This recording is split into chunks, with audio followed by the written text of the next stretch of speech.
but this feels so much fun, very unputdownable. I'm already hooked.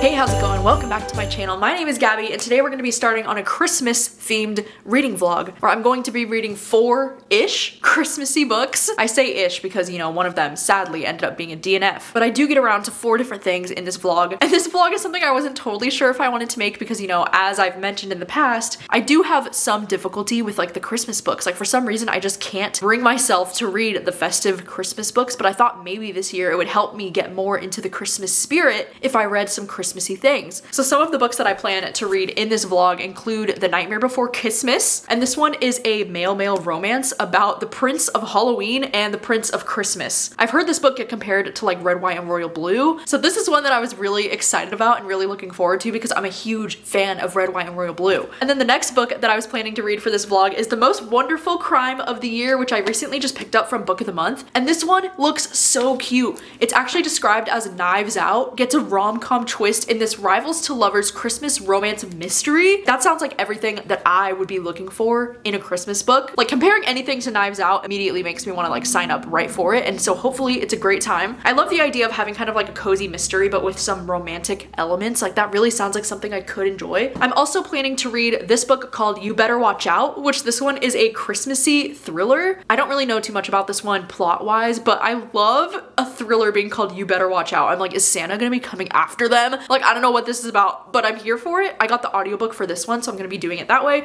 And then lastly, I'm gonna be reading The Visitor by Sergio Gomez, which this is a Christmas horror novella that I've had on my TBR for like a few years now, and I just never made time for it. This one actually takes place on Christmas Day, and we're following a bunch of these people who are dealing with one of the worst snowstorms Indiana has ever seen, and we follow these 5 different strangers who are forced to take shelter inside of this like roadside diner. And then I think aliens are involved or something like that. I mean, that's what the cover is giving. And it's called The Visitors, so I feel like aliens would make sense. I don't know, this book is only about like 83 pages, so hopefully it's a good time. So those are the 4 books that I'm planning to read for this vlog, so let me send you back to about a week ago when I started on the first thing.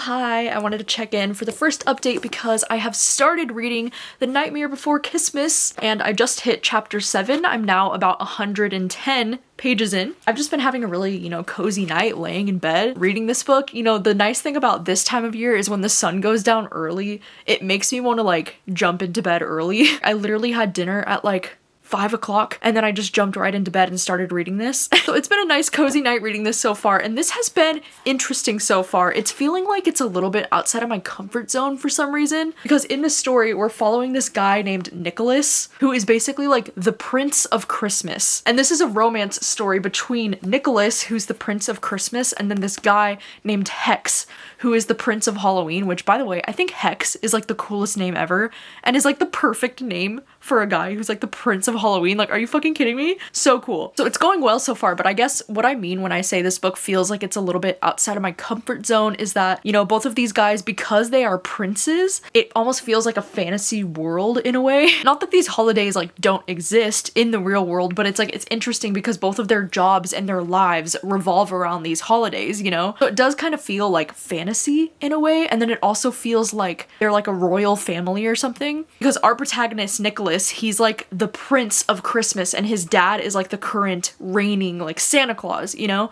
And his dad keeps telling him like, one day you're gonna have to take over for me. And right at the beginning of this book, our main character Nicholas gets involved with like doing something that he shouldn't have, and he like disturbed the flow of things because he was like granting too many wishes of these kids that were sending in letters, and he was like doing stuff that he wasn't supposed to, and now there's like an error in the system because of it, and his dad's all pissed. And then he has this one night where he's like drunk in a bar, and he has a makeout session with a beautiful man, and it turns out that that man is Hex, like this Halloween dude, but he didn't know that at the time. And now this story's taking place like a year and a half after that incident had happened at the start of this book, and now our protagonist Nicholas, he's being forced to marry his best friend, who is this girl named Iris, who is the Easter princess. And the thing that's really awkward about this for him is that this girl Iris is actually his brother's crush. And so like he doesn't want to marry her because it's his best friend. But then Hex shows up because he also wants to marry the Princess of Easter. And so then it's kind of almost like a competition between both of them trying to get with this girl who's like the Princess of Easter. But then like they end up kind of wanting each other more instead, which, you know, that is my favorite kind of thing. Like, oh my god, I love a love triangle where there's like a girl involved and then the two guys end up falling for each other instead. Like, that is top tier when it comes to romance tropes for me. Like, I love it. So I am enjoying the setup of this quite a bit. It is feeling very Christmassy, almost to the point where it's feeling like fantasy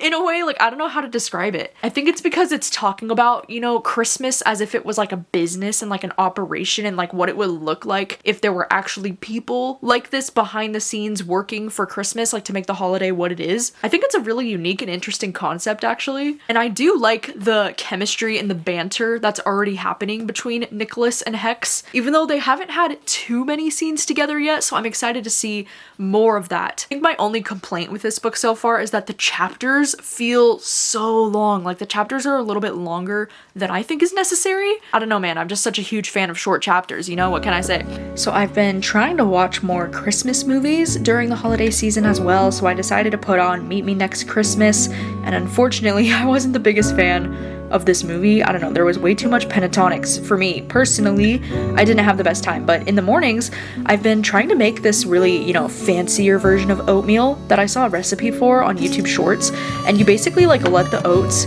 go in the pan with a little bit of cinnamon and a little bit of pumpkin pie spice. You also put a little bit of salt over the oats, and then you kind of like let that simmer just with that in the pan to heat them up. You do that for a few minutes, and then once it's fragrant, you add in this oat milk, which I get the extra creamy oat milk. I think it's great. And of course, you know, it's oatmeal, so like oat milk with the oats is perfect. You let that simmer for about like 5 minutes with the oats until it gets thick enough, and then you add in some brown sugar to thicken it up at the very end. And you can make the oatmeal as thick or as runny as you would like to, but oh my gosh, making it this way was such a game changer. Like, it turned out so good.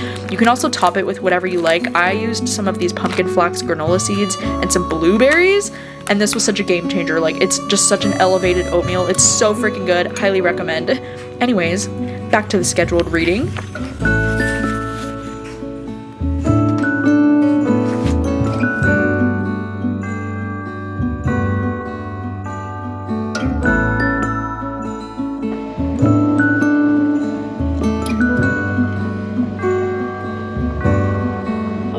Hello, I wanted to update you because I just got out of the gym and I finished listening to The Nightmare Before Kissmas. I'm sad that I didn't end up really enjoying this one very much. I actually might be the unpopular opinion on this because it seems like this book is getting, you know, really high ratings on Goodreads, and it seems like a lot of people are really having a fun time with it and comparing it to Red, White, and Royal Blue, which, like, in a sense, I do understand the comparison to, you know, Red, White, and Royal Blue because, you know, that book also has, like, some royal characters and, like, a romance between two men. But in my opinion, I think Red, White, and Royal Blue is like a million times better than this one. I don't know, I'm kind of torn between giving this book like 2 to maybe like 2.5 stars. I just didn't really care for this. I mean, I know it's kind of a joke at this point that I usually just don't end up liking Christmas books, so it's like, what's the whole point of doing this vlog? But I really did think that this one could be one that I would really enjoy. Like, I don't know why, I loved the idea of it being kind of like Christmas and Halloween. I think my main issue though with this book is that it really doesn't feel like much of a romance book at all. And I saw some other reviewers saying this on Goodreads as well, but it really does feel more like a fantasy book at times because there's so much politics in this book. There's so much like politics between all the holidays. There's so much talk about the different negotiations that are going on between the holidays and how like Christmas is like one of the biggest holidays, you know, it's like, so they want to be known as like the best. And so a lot of this story just got bogged down by so much of these politics that exist between the holidays, and I just did not care about any of it. I honestly found it to be so boring at times because there was just so much politics involved, especially in the first like 50% of this book. And then finally in the second half of this book, we do get a little bit more of the romance between these two, but honestly, I don't know, I wasn't as invested in the romance in this book as I wanted to be. I do think this book suffers from only getting Cole's point of view because I do think this could have been a lot more interesting if it had a dual perspective, because I really wanted to get Hex's perspective, you know? Especially during some scenes where we were getting to know their characters better, like I really wanted a chapter from Hex's perspective. And I know maybe he's written in a way that's supposed to be more like mysterious intentionally because he's like, you know, the Prince of Halloween, but I personally would have loved if this was dual point of view. Like, I feel like like it just would have made the book so much stronger overall. I just think, you know, the way that this book is being pitched as like a silly, goofy, fun holiday rom-com, like it's not really that. Like this book definitely feels a lot more heavy in execution because of the political, you know, things that are happening in this book. But also like there was a lot of subplots going on in this book that I just could not care less about. And there was so much world building, especially at the beginning of this book, that I just couldn't care about either. And I know I've actually seen some reviewers saying that they wished that there was more world building, because I guess if you're used to reading stuff like this that involves like royal families and maybe like more fantasy kind of storylines, maybe there's not enough world building for you to really get invested in this. But me as like a non-fantasy reader, I thought it was way too much, and I was like, I don't care about any of this. It was just really boring at times. So unfortunately, I think I am gonna give this one 2 stars, because the more that I talk about it, the more that I realize I had a lot more things about this that I didn't like than I did. So maybe 2 stars seems a little bit harsh for this, because it wasn't terrible, it just really wasn't for me. And it wasn't what I was hoping it would be. Like, this is not the fun holiday rom-com that I was promised. I'm really hoping to find at least one book, though, in this Christmas vlog that I end up enjoying, because I really want to believe that I can enjoy a Christmas book.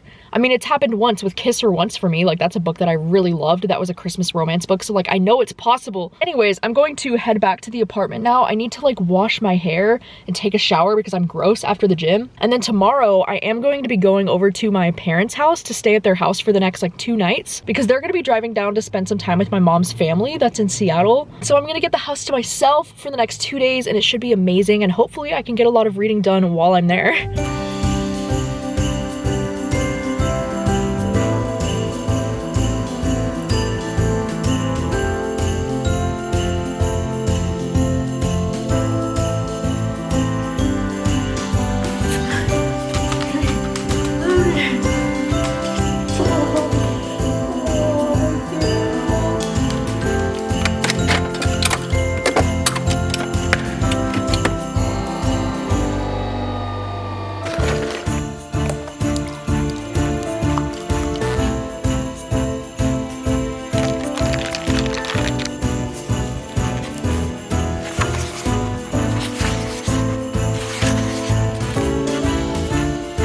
Hello, hi, I am now staying at my parents' house. I just got here about an hour and a half ago, and I've just been sitting on the couch reading The Most Wonderful Crime of the Year, and I'm about 60 pages in at this point, and I'm so excited to let you know that I'm actually really loving this so far. Like, this feels so much fun, very unputdownable. I'm already hooked, which is fantastic, you know, because the premise of this book is described as Knives Out gets a rom-com twist in this rivals to lovers Christmas romance. And so I was very excited to hear that comparison, you know, because I'm a huge fan of Knives Out. So in this story, we're following these characters, Maggie and Ethan, and Maggie has been so relatable already for a number of different reasons. I mean, one, she's a Capricorn, which she mentions almost right at the beginning, which I was like, heck yes. And then she also isn't really the biggest fan of Christmas, which I also do find relatable, because she talks about how like she used to love Christmas when she was a kid, but then like some things would happen in her life around the holiday season, and then it would just make her feel like bad around the holiday season, and I definitely feel that way. I don't know, ever since the year of 2020, after my sister went through all of that like medical scares and like things that were going on in the emergency surgeries,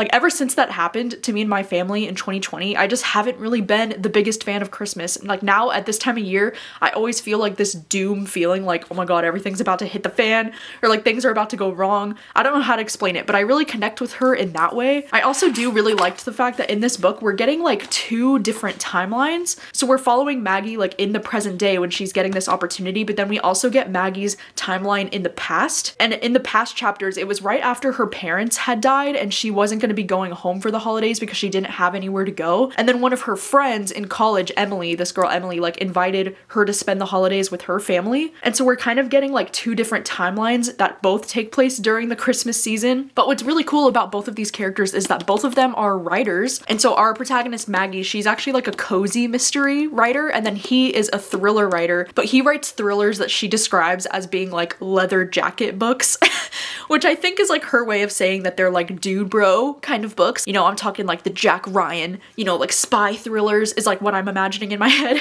And they kind of do have this like tension between them right at the start, because she overhears him saying something like really awful about her. And so she thinks that he doesn't like her, and there's this immediate like kind of bantery tension between them, but like they're actually so cute. Like I'm kind of loving the like banter flirting that's already happening between them. Like I think they're kind of adorable. But what's really cool is that they get this opportunity, like what the whole book is about is that they're getting this opportunity to go on this trip to England that's like an all expenses trip that's paid for by their publisher, because they're going to be going to this mansion to go and meet their biggest fan, is all that they said.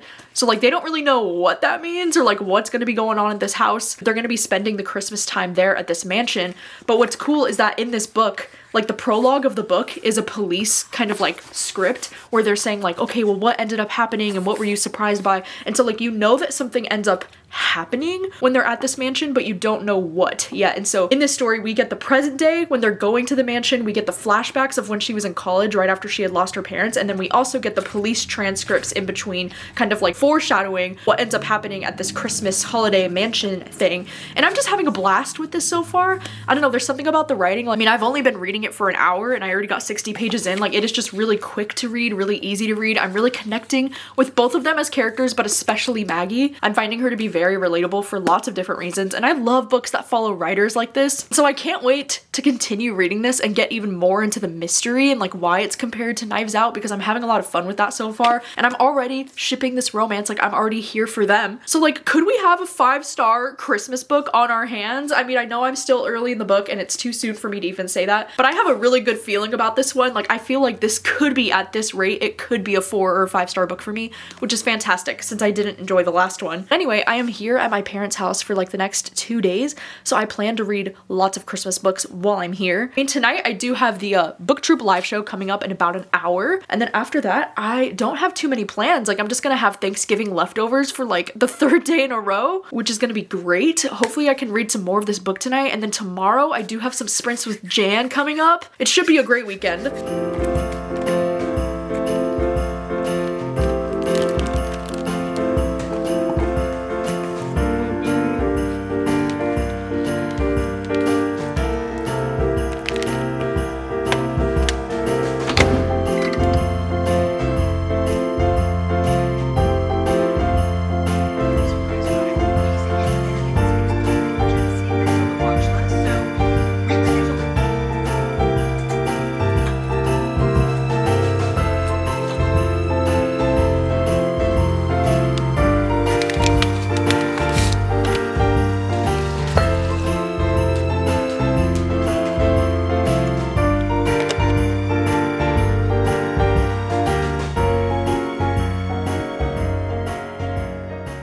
Hello, it is the next morning and I have still been reading the most wonderful crime of the year. Last night I actually decided to watch the movie Love Hard, which is a Christmas movie that I watched a number of years ago now when it came out in 2021. But now, since I've been like watching the Vampire Diaries for the first time, I thought it would be fun to like watch Nina Dobrev in something that like isn't the Vampire Diaries. So I decided to rewatch it last night and it was actually so much fun. Like I think I enjoyed it even more on the second watch because like I didn't really remember anything about this movie from the first time that I've seen it, and it was so cute and it was so wholesome, and I ate my Thanksgiving leftovers. And then this morning I actually went out to one of my favorite coffee shops and picked up a breakfast sandwich, and it's been a great day so far. Last night before bed I actually was reading The Most Wonderful Crime. I got up to page 162, so I'm like a little bit more than halfway through at this point, I think, because this book is 290-ish pages. And I hate to say that I do think I might have jinxed myself yesterday by saying that this was gonna be a 5-star, because I'm no longer feeling like this is gonna be a 5-star read. But don't worry, I mean, I'm still enjoying it. It's still feeling like it could be a strong 4 stars, but I'm actually at the point now in the book where the mystery is really starting to like take front and center story.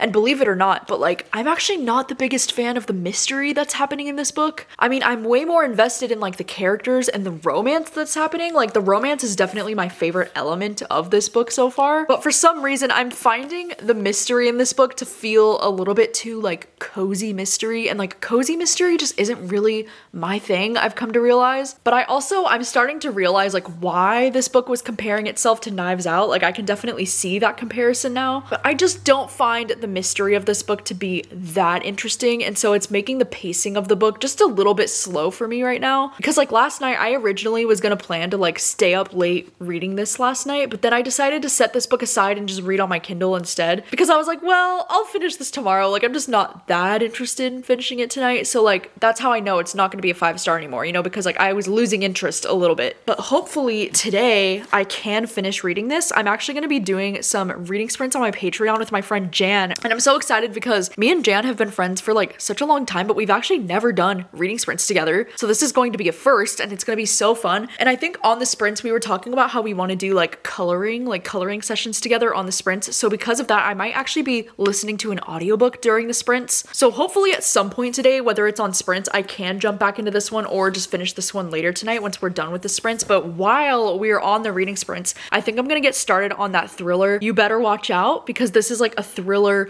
Christmassy book that I've been so curious about. And so I think I'm gonna listen to this one on audio during the sprints today. And this audio is only like 6 hours long, so I don't imagine it's gonna take me very long to get through this.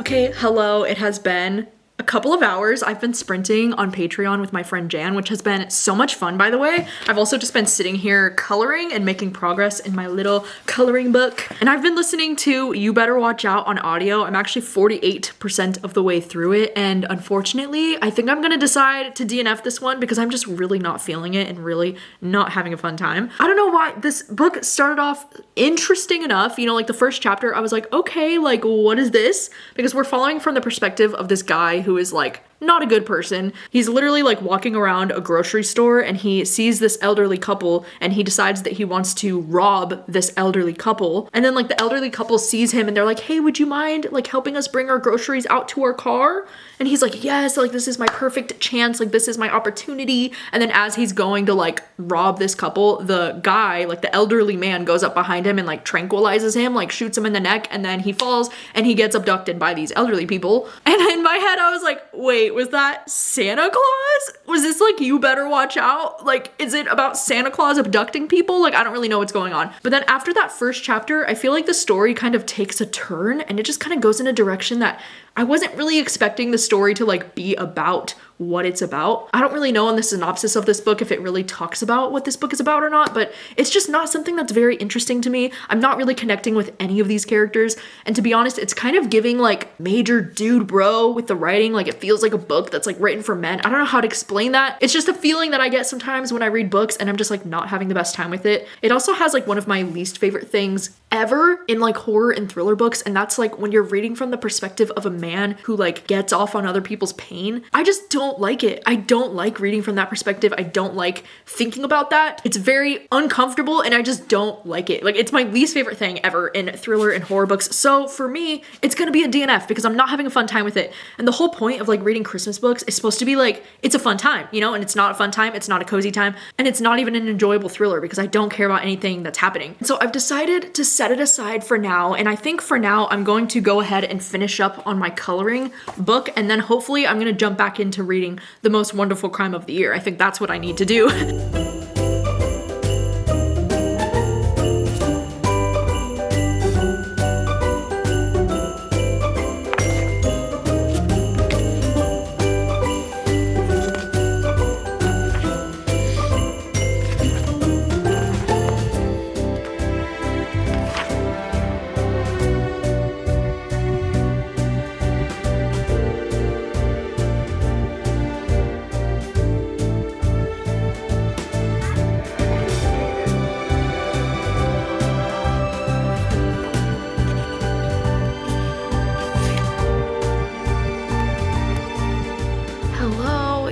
Much later in the night, and I wanted to update you because I just finished reading The Most Wonderful Crime of the Year, and I think I'm probably gonna end up giving this one like 3.5 stars. I know it sucks because it started off very strong and I really thought that this was going to be like a 5-star new favorite. And then after that, I started to like really lose steam with like the pacing of this book because I was just not that invested in the mystery and like what was going on in that plot in this book. But I was still really enjoying the romance in this, but I don't think I can give this the full 4 stars either because there was one aspect of the romance that was like really bothering me, and it had to do with like one of the flashback scenes. I was like, what? Like, how could you forget that? I don't know. It just really bothered me. The way that that was done just felt very convenient. Let's just say that aspect of the book wasn't my favorite. And then also like the last 50 pages of this book, I don't know why I was zoning out so much and I like couldn't pay attention to it for the life of me. Like it took me way longer to read those last 50 pages than it should have taken. And I guess it's because I just wasn't that invested in like what was going on, you know, because like I didn't care that much about the mystery. So like the last 50 pages were just kind of boring, if I'm being honest. I did really like the romance a lot in this book though, and that's why I still want to give it the 3.5 stars instead of just the 3 stars, because the romance was really cute and very memorable. Like these characters had really cute chemistry, and I feel like both of them as individuals, they were both so well fleshed out. Like they both had really interesting backstories and really interesting things going on in their lives. Like I will definitely remember their characters for a long time, and I think their character arcs were both very strong. But yeah, anyway, it's been a pretty great night. I've just, you know, been chilling here with my Phoenix over here, my baby. And I went to Burger King for dinner earlier because I haven't had it in a minute. And at Burger King, my favorite thing ever is the original chicken sandwich. Like that is my go-to. I get it every single time. Then also lately, they've been having these churro fingers at Burger King, which if you didn't know, churros are like one of my all-time favorite desserts ever. I mean, maybe it's because I'm, you know, partially Mexican, but I think churros are like one of the best desserts of all time. So it's really cool that Burger King, like I don't know if it's like a forever thing or if it's only like a limited time thing, but they have these churro fingers and they're so good. Last time that I went, I only got 4 of them, and then this time I got 8 of them. Like I got 8. Am I okay? I mean, they are like fairly small, you know, it's like the size of a French fry basically, but still I got 8 of them and I ate them all. So I might have some regrets later, but in the moment I was just living, laughing, loving. But anyway, tonight is the last night at my parents' house and I'm probably gonna head back to the apartment tomorrow.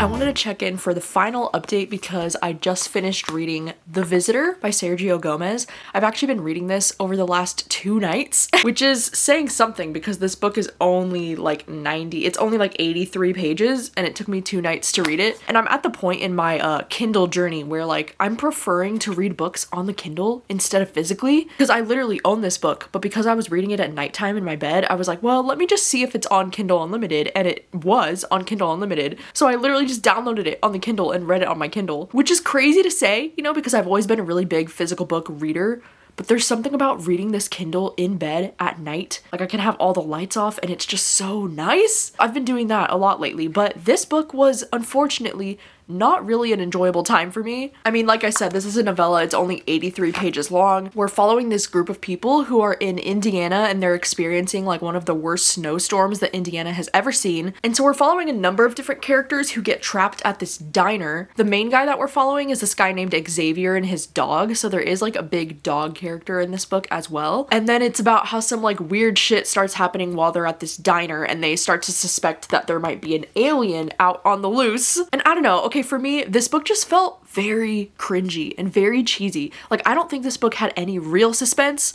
And I don't know if that's just because I didn't connect with like the quality of the writing. Like I just didn't think the quality of the writing was very good. I also think because there were a lot of characters in this book, it was hard to feel connected to any of them. And the writing style choices in this book were just so odd to me because we not only get the perspective of like a few of these different characters, but then we also do get the alien's perspective at some parts. Like it'll be like the visitor looked at this and the visitor did this. And it was just like very cringy to me. And then at one point we also do get the dog's perspective in a way, which I also thought was like an interesting choice. I don't know, for me, this was like an interesting concept in theory, and I do like, you know, books about aliens. Like, I like the exploration of aliens, but this was just so, I don't know, it felt so like basic, I guess, for like an alien exploration type of story. I mean, one positive that I can say about this book is that it does take place on Christmas Day, and there is really great Christmassy atmosphere like throughout this book. How it's snowing so much and they're finally getting a white Christmas. So at least this did, you know, feel like a genuine Christmas book, and it definitely had that wintry atmosphere. I think I was just expecting so much more from this, but I think I've come to realize that this author is just not for me, because I actually DNF'd one of his other popular books.